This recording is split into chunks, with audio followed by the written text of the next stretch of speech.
Welcome back to the Ed All Morrissey right. Show.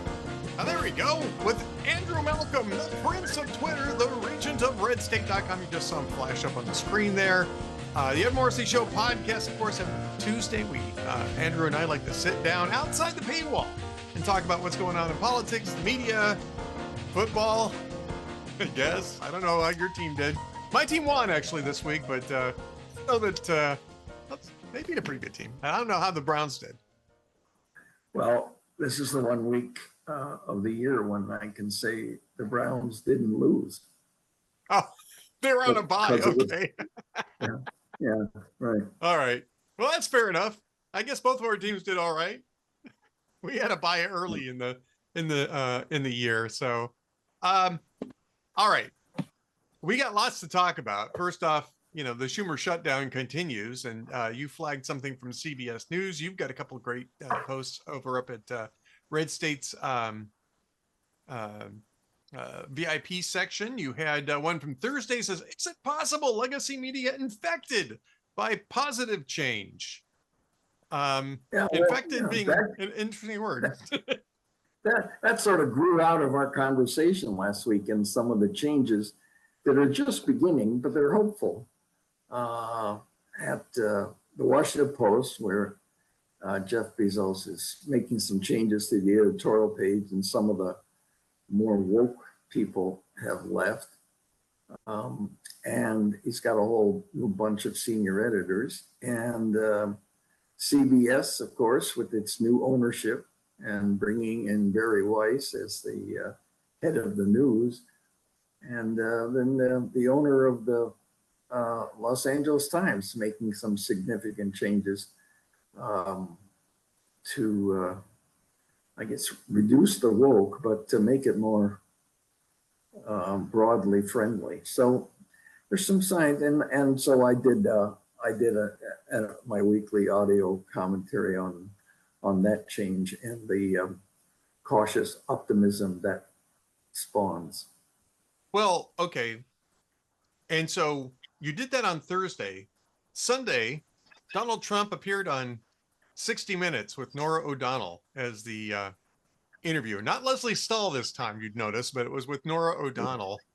And immediately released within an hour after the broadcast was over, they had released the full unedited conversation between Trump and Norah O'Donnell, which I think is actually, and also, apparently the transcript too, which I think is actually a pretty good improvement over what happened the last time. It is. I think that was part of the agreement. The financial settlement was that they would not edit. They edited it for broadcast. They did edit for broadcast because it was about a 40-minute conversation. They took it down to 27 minutes, I think it was, for the show. But then they afterward they released the entire whole thing. Yeah, which I'm okay with. I think that's fine. Chuck Schumer said he was going to file a complaint with the FCC. I don't know if you saw that. No, I didn't, but I don't pay a lot of attention to Granny Eyeglass.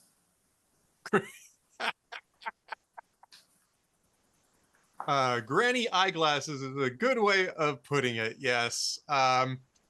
He was a little butthurt. First off, I took a look at the timestamp on this tweet, right? Because he tweeted this out. "I'm going to file an FCC complaint using the exact same language Trump used with the earlier one." The problem in the earlier one was that they had edited Kamala Harris's answer and refused to release the entire unedited video and transcript, right? So because it was so biased, the editing. Right. I guess you can submit a complaint, but the complaint was that they didn't produce the unedited interview and they already had done it. So imagine having Donald Trump living rent free in your house, in your head, post at 2:00 in the morning, I guess, because it was timestamped like 12:51 a.m. here in Central Time, right? So it has to be like 2:00 in the morning or close to it. So either Chuck himself or his staffer was so butthurt over this interview I have a post. By the time this goes up, it will already be up because that post is coming up on Monday evening. But I have a post written up about this called Chucky's Ungloved. This this guy is shadow boxing and still losing. He's losing to the shadow. Yeah. Oh, he's lost. Yeah, this is part of the diverse Democrat Party leadership, both of whom are from Brooklyn. Yeah. Okay. Point. And then, of course, AOC is well. She's from the Bronx. I keep saying Brooklyn, but I guess she's from the Bronx. So it's another borough over. Okay. Yeah, it's all New York. It's all New York. Yeah. So, I mean, I think it went well. I think Trump, Trump had his moments. I don't think that there was a whole lot there that was controversial. The only thing he really said was that Chuck Schumer was like a kamikaze pilot. He's a basket case, and he's not going to allow himself to be extorted by Chuck Schumer, which is, I think, what really had Chuck Schumer up at 2:00 in the morning on early Monday morning. What was your take? I don't know how much of it you've seen. I've read through the transcript. I've seen a few of the clips, but I don't see the whole thing. It seemed pretty normal for Trump, which is to say it was pugnacious at times. But the other thing is that Trump is doing this all the time. It's not unusual. It's unusual. I think the one-on-one's unusual. He hasn't done a lot of one-on-ones, but he's talking to reporters every single day. You can't even shut the guy up. There's no. He's the most accessible commander-in-chief, surely, that we've ever had. I mean, it's just, at least in the modern era, right? I mean, I would say maybe Teddy Roosevelt was somebody that might be hanging out with reporters a whole lot, and I think that there's a lot of, there's some similarities between Trump and Teddy Roosevelt. I keep biting the inside of my lip. Sorry about that. Temperamentally, though, as well as policy-wise, and look, I remember the Teddy Roosevelt presidency. I remember you and I sitting around chatting about it. You remember Teddy Roosevelt era? I remember the Roosevelt. I remember the Teddy Roosevelt presidency. You and I used to sit around talking about it during a. That's right. I have a CD of early the earliest recordings of presidents, and Teddy is one of them. And to my disappointment, he has a kind of squeaky voice. I mean, when you see him speaking with a mustache and the eyeglasses pinched on his nose and his hand in the air, you think, oh, what a booming voice. Because he didn't have microphones. They had recording, but they didn't have microphones for crowds. So if you wanted to be heard, you had to speak up. And remember, he got shot in Milwaukee. Unfortunately, his speech was by an angry New York, of course, bartender. Fortunately, he had his speech and his eyeglass holder in his pocket, so the bullet was slowed. His speech was folded. It was 50 pages, so that's the bullet had to go through 100 pages of paper and his metal eyeglass case. He still gave the speech. They wanted to take him to the hospital. He said, no. I'm here to give a speech, and I'm going to give the speech. I'm not going to give the guy the satisfaction of stopping me. And when they did take him to the hospital and treated the wound, but he refused, wisely, I think, to let them take the bullet out.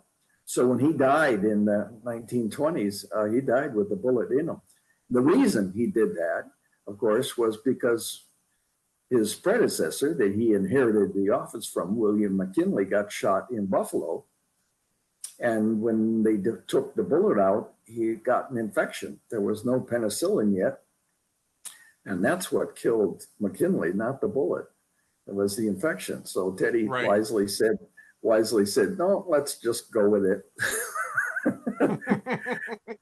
And of course, he was a soldier too. So um, he so he gave the speech anyway. And I mean, that's another reason to like him. And there's a picture I have. My son saw it um, of the, when Abraham Lincoln got shot. Uh, they took him on the train back to Illinois to bury him, but on the way they stopped along the way and had funeral parades. And the one in New York, they were going up, the cortege with soldiers was going up Broadway. And there was a picture taken from a tall building nearby of the horses and the soldiers going up Broadway. But if you look in the upper left-hand corner, the house that was the Roosevelt Mansion, in the bedroom window is a little boy and his sister. And that little boy was Teddy Roosevelt watching the body go by. I think I'd heard something about that. Yeah. I mean, that's kind of amazing, really. That's amazing, right? And then he grew up, and of course he had terrible, I guess it was asthma. And on the same day, his wife and mother died. So he was kind of devastated, understandably. And so that's when he went to the Dakotas and got all active in the fresh air and came back a new man. You gotta love the guy. So anyway, that's off topic, but I thought it was historically interesting. Well, yeah, definitely historically interesting. By the way, the funny thing about the voice too, Patton had a really high-pitched voice. People think of George Patton, they think of George C. Scott's exactly interpretation of it with the deep gravelly voice, because George C. Scott was a great actor, right?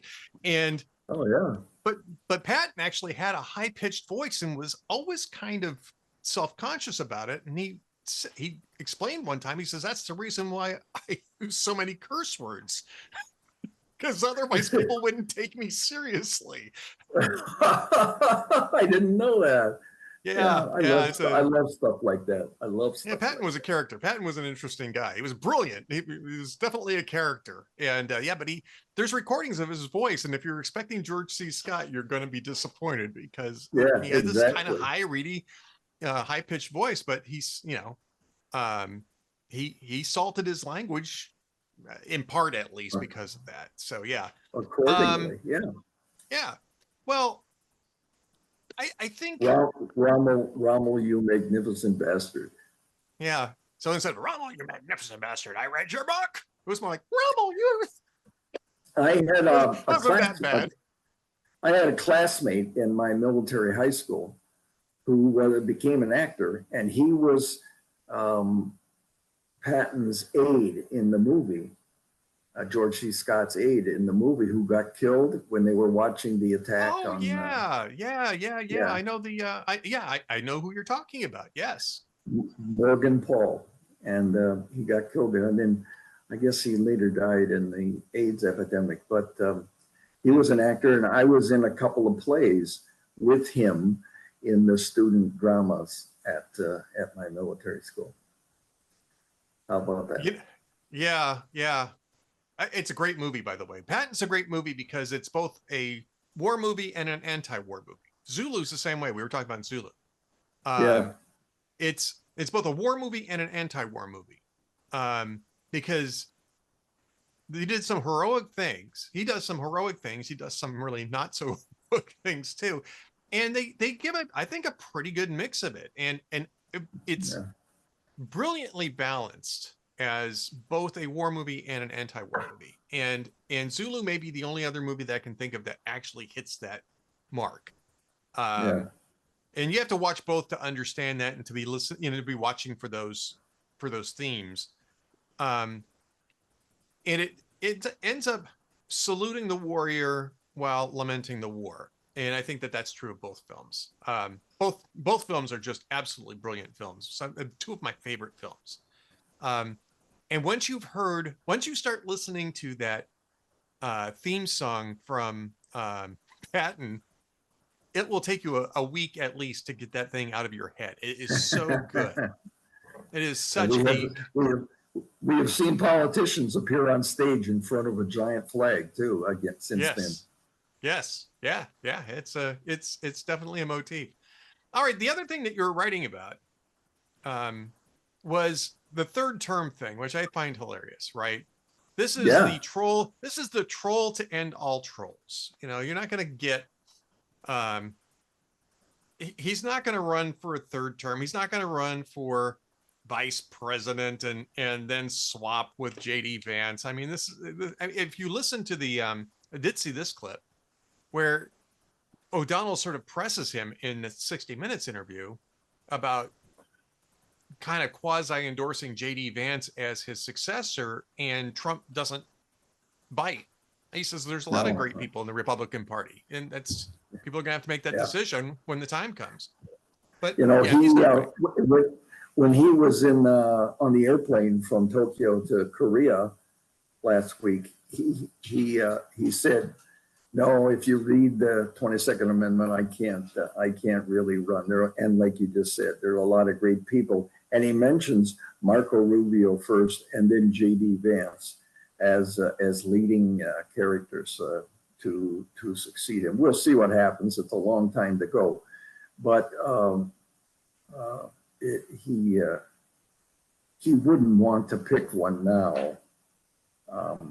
He may be a kingmaker come 2028, but he wouldn't want to pick one now because he's got Marco Rubio in 4 different positions, and he wants both of them. He wants both of them to be doing well and to be dedicated to him, as they both certainly are. Well, and again, you know, this is one of these things where I think this is half deliberate misdirection and half just Donald Trump having fun watching everybody scramble, right? Yeah. Oh, yeah. It's trolling delight. Yeah. Trolling, right? He's just trolling. But I think part of it's misdirection too, because again, one of the things that's going to happen, and maybe there's even a third part, which is the political implications of being a lame duck president. We've talked about this, right? Early in the process, I warned you probably don't want to elect somebody to a second non-consecutive term because they are almost automatically a lame duck once they first get into office, right? Maybe not the first 2 years, but certainly the second 2 years. And that's not going to be long enough. Now, everybody else in their wisdom said, no, we're going to pick Trump. Okay. And it's working out well. But I think part of this is to push back on the lame duck aspect of what Trump is doing right now, and it's also to protect, you know, the bench that he's talking about from being the center of attention, because once everybody starts thinking of him as a lame duck, then it's going to be open season on JD Vance, Marco Rubio, Ron DeSantis, if Ron DeSantis decides to get into the race. I actually think that it's going to be a fairly quick primary, and it may end up just being between Vance and Rubio, and maybe they don't even run against each other. Everybody may end up lining up behind Vance as president and Rubio as vice president. But that's a discussion for another time. The point is that Donald Trump is basically running interference for these guys so that they're not the focus of the media. He's the big pinata because first off, he can take it, and second off, he kind of enjoys it. He enjoys the battle. Yeah, he does. He enjoys playing him. He enjoys seeing people run around in circles, and it's fun to watch as long as it's not his main focus. He's playing with the media, but he's very good at it. And like you said, he's the most accessible modern president we've ever had. And this time he's doing it with more discipline. The first term, he would go out sometimes 4, 5, 6 times a day and talk about whatever he wanted to talk about and pick fights with other people and distracted from his main message. So either 4 years in exile or Susie Wiles or a combination have taught him to be more disciplined, and he is. So, boy, more credit to him. And it's also it's kind of a tribute that there is that talk. I mean, first of all, the media loves him. They had all kinds of economic troubles when he was not in office after 2021. And so he's great for business. And you'll see how they try to tie everything to Trump, because Trump in the headlines brings a lot of business online and on TV. Right. Yeah, absolutely. And yeah, he brings a lot of business. He definitely does that. I mean, Which is good for him. Yeah, I mean, it's good for him. It's good for Republicans. It's a smart way to approach media management. And I think that that's what this is getting at. And it gets back to, I think he understands the media space better than he did 4 years ago. yeah, And I think he understands better how to work within that. But, and again, getting back to your other column, that media space is changing. And he's been part of the reason why it's changing. He's won 2 big lawsuits, or at least he's gotten 2 big settlements, one from ABC News and Disney, the other one from Paramount and CBS News. People are starting to, the media environment is starting to change. Now, whether or not that's a good thing or not, I mean, we can all talk about that. But what I can say is the media environment, if the media wants to survive, the environment has to change. And I think we're now starting to see the Washington Post. It really actually does seem to be changing, even in the reporting aspect of it. It seems to be getting a lot more, what's the word I'm looking for? Balanced. Yeah, it seems to be getting more balanced. Absolutely. Yeah, that's the word. Well, the Do New you see York that? Times today, yeah, I absolutely. The New York Times today remains unbalanced. Unbalanced is a they had good word for it too, by the way. Yeah. the news is that Trump says the government, his administration, will partially fund the SNAP program. Okay, which is, what, 42 million people. I mean, that's a big chunk of change there. And it's damaging if the media, as they already have, starts talking about starving children and all that. 2 questions. One, why are 42 million on the aid like that? And goodbye popcorn and other stuff with those coupons. But second, he's smart to do, it's a kind of damage control. However, with the headline could have been, Trump says his administration will partially fund SNAP. The New York Times headline was, Trump says his administration will only partially fund SNAP. So you can see that's the kind of bias that sneaks. That's not factual.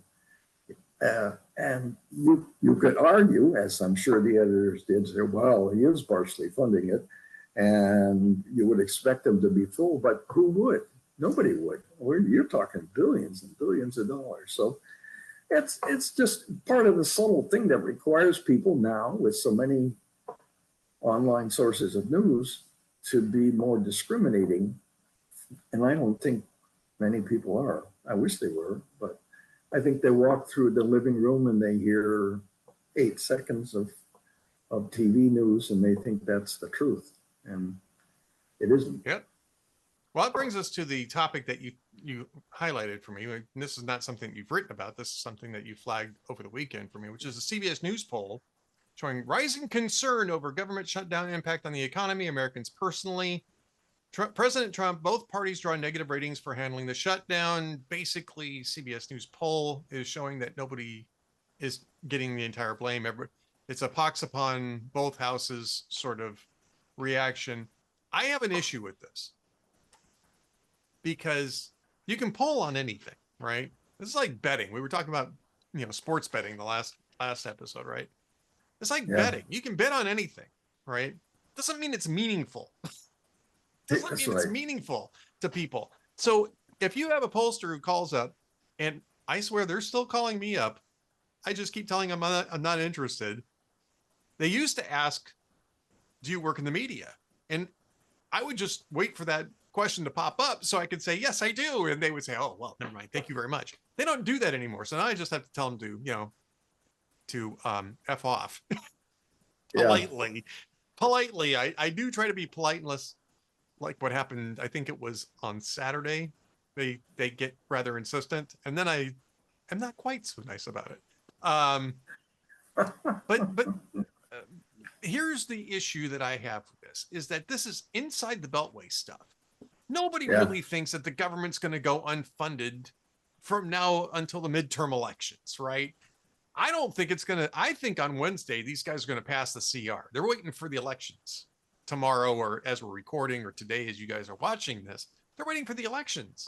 Once the elections are done, you're going to get the 8 Senate Democrats. They're going to flip, let the CR come to the floor. It'll pass. Donald Trump will sign it. They'll have to do another one now because this one only runs through the 21st. But and then they'll have their negotiations and blah blah blah. The people just don't care about this stuff. It doesn't matter who they are blaming for this shutdown, and they just don't care. So today, I wrote a piece, and it's behind the paywall. So if you're watching this and you're not a VIP member, sign up. As long as the shutdown is going, you get 74. Big sale, 74% off. But the point is, and I lost the point because I was doing the sales pitch. What the heck was I saying? They're going to do it on Wednesday. Oh, they're going to do it on Wednesday, right? There's no stakes involved in this. And I'm looking at this is what I was going to say. For this post that I wrote about foreign money coming into the Democrat Party, and I think that this is actually a bigger topic. Maybe we'll tackle it another time. Maybe we'll tackle it next week. But Don Serber pointed this out. There's a bunch of this stuff about foreign money and USAID money that's flowing into organizations that are affiliated with the Democrat Party that are really driving a lot of the GOTV and candidate recruitment stuff.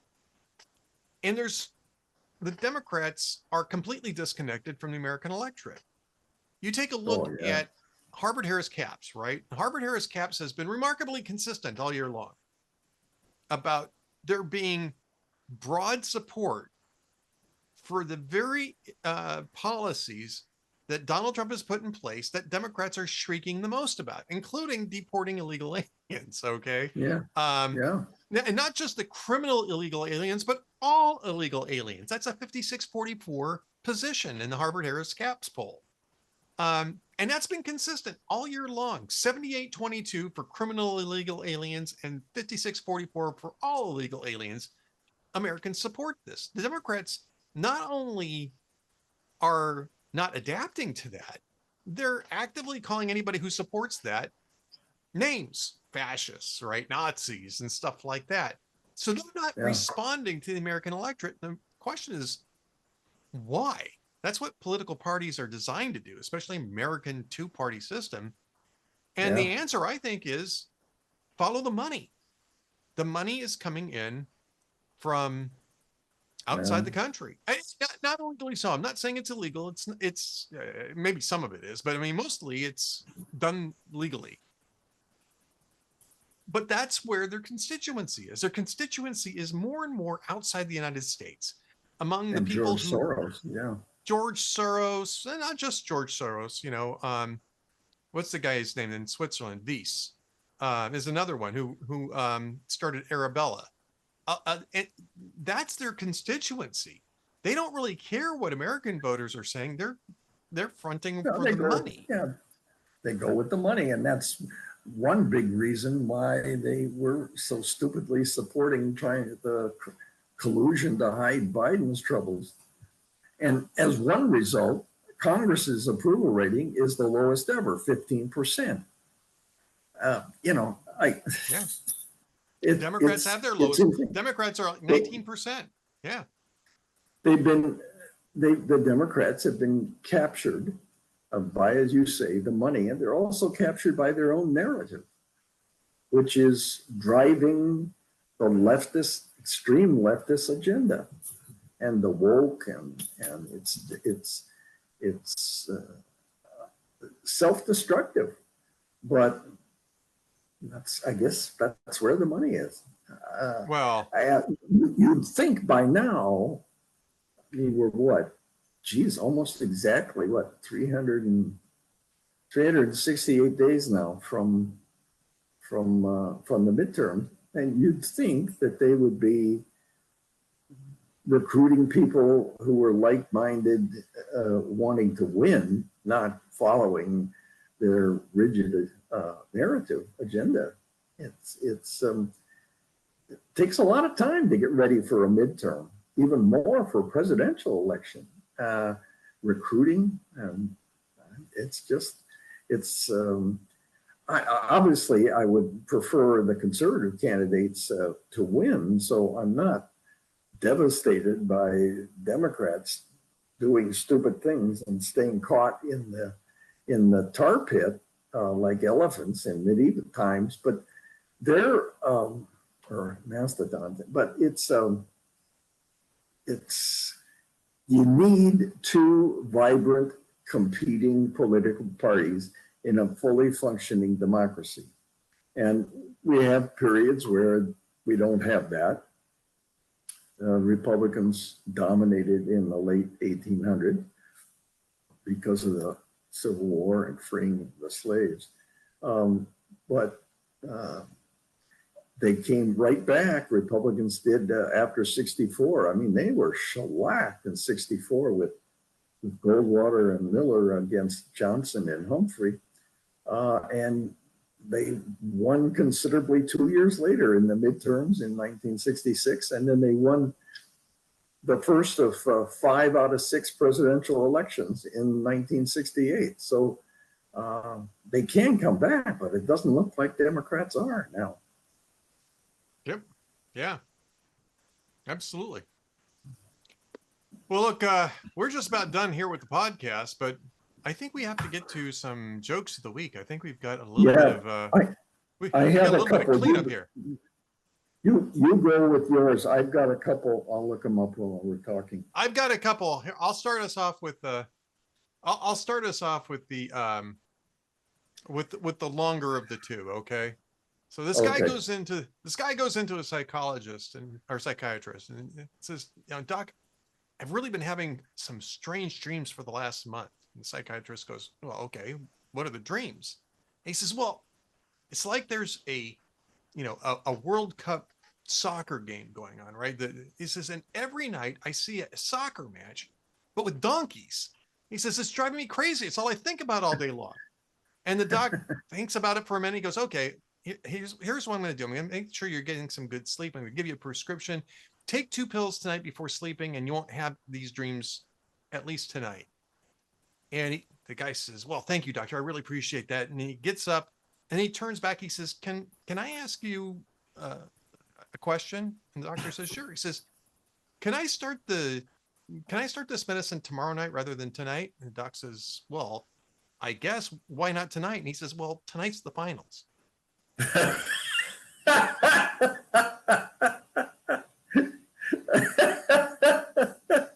like that. All right. So let's go with your jokes. You got your jokes ready. Okay, I got a couple of Halloween jokes. They're old, but they're Halloween. Jay Leno said, as in every year, hospitals all over the United States are X-raying children's Halloween candy for dangerous substances. Unfortunately, thanks to Obamacare, now there's $1,000 copay.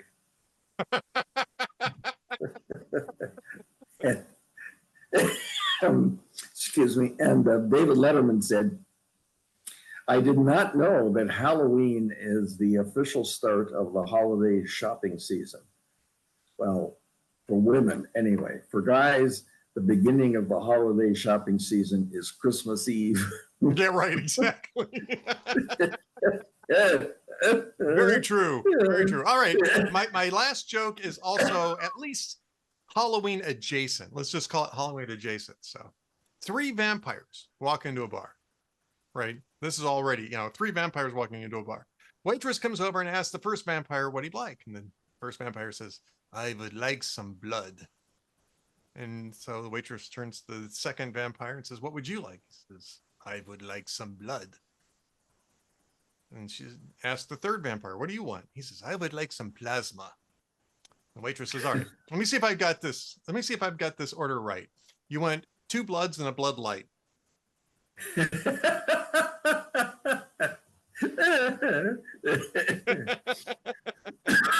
That's both of those jokes are from jokesoftheday.net. I love jokesoftheday.net. It's they always say most of them are clean. Most of them are clean, not all of them, but most of them are clean over at jokesoftheday.net. Well, we have to trust you as censor, Ed. Oh yeah, that would work out well. You know, this isn't a joke, but it's truth, right? Somebody, and I forget who it was. I think it was a comedian who did this as part of a routine, said that I think it was his daughter came to him and said, "Why do dads tell such lame jokes? You know, what is it with the dad joke thing? Because it's a real thing." And he says, "You want to know why dads tell dad jokes? Because they can't tell the jokes they really like." He says they have to find jokes they can tell around their kids. That's the dad joke. That's the reason why you have dad jokes. Before you guys came along, we were telling much different jokes.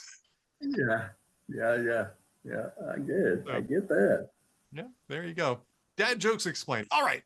Jokesoftheday.net. They've got some dad jokes in there too, but you know. All right. Andrew Malcolm, one of the premier dad joke tellers of all time. Also, the Prince of Twitter and the Regent of RedState.com. We'll do this again in a week, and we'll come up with even more jokes. Let's do that. We will come up with almost as many jokes as our political system generates. So there we go. That's and hopefully we have a higher approval rate. Yeah. I think we tell better jokes. That's the reason why. Yeah, there we go. All Thanks, right, Ed. Thanks, everybody. We'll see you next week.